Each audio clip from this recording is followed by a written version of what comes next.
പാലക്കാട് പനയമ്പാടം വാഹനാപകടം നടന്ന് ഇന്നേക്ക് ഒരു മാസം തികയുമ്പോൾ നടപടികൾ വേഗത്തിലാക്കണമെന്ന ആവശ്യം ശക്തം. ഗതാഗത മന്ത്രി ഗണേഷ് കുമാറിന്റെ സന്ദർശനത്തിന് പിന്നാലെ താൽക്കാലിക നടപടികൾ മാത്രമാണ് അപകട മേഖലയിലെ റോഡിൽ സ്വീകരിച്ചത്. എന്നാൽ ശാശ്വത പരിഹാരം വേണമെന്നാണ് നാട്ടുകാരുടെ ആവശ്യം. കഴിഞ്ഞ ഡിസംബർ 12-നാണ് പാലക്കാട് പനയമ്പാടത്ത് സിമന്റ് കയറ്റി വന്ന ലോറി നിയന്ത്രണം വിട്ട് മറിഞ്ഞ് സ്കൂൾ വിട്ട് വീട്ടിലേക്ക് പോവുകയായിരുന്ന 4 പെൺകുട്ടികൾക്ക് ദാരുണാന്ത്യം സംഭവിച്ചത്. അപകടം നടന്ന് ഇന്നേക്ക് ഒരു മാസം തികയുമ്പോൾ റോഡിൽ പരിഹാര നടപടികൾ വേഗത്തിലാക്കണമെന്നാണ് നാട്ടുകാർ ആവശ്യപ്പെടുന്നത്.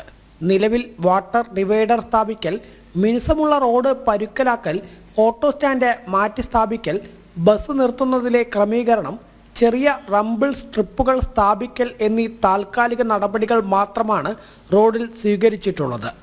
പനയമ്പാടം കയറ്റത്തിലുള്ള വിഷയമാണല്ലോ ഇവിടെ നടന്നുകൊണ്ടിരിക്കുന്നത്. ഒരു മാസമായി ഇപ്പോൾ 4 പിഞ്ചു കുട്ടികൾ മരണപ്പെട്ടിട്ട് ഇന്നേക്ക് ഒരു മാസമായി. ഇപ്പോൾ നിലവിൽ നമുക്ക് അവിടെ കാണാൻ സാധിക്കുന്നത് ഇപ്പോൾ പോലീസിൻ്റെ സംരക്ഷണയിലുള്ള ഒരു സംവിധാനമാണ്.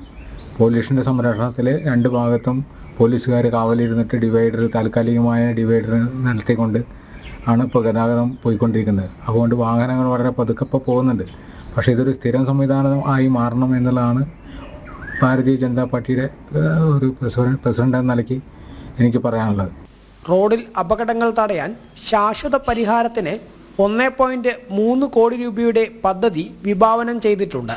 ദേശീയപാത അതോറിറ്റി നവീകരണത്തിന് വേണ്ട ഫണ്ട് മുടക്കാമെന്ന് സംസ്ഥാനത്തെ അറിയിക്കുകയും ചെയ്തു. 6 ഘട്ടത്തിലുള്ള നവീകരണ പദ്ധതിയാണ് റിപ്പോർട്ടിൽ ഉള്ളത്.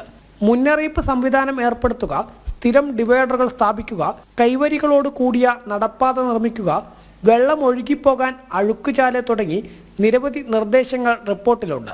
എന്നാൽ റോഡിലെ വളവ് നിവർത്തണമെന്ന നാട്ടുകാരുടെ ആവശ്യം നടപ്പാക്കണമെങ്കിൽ വേറെ പദ്ധതി വേണമെന്നാണ് അധികൃതർ പറയുന്നത്.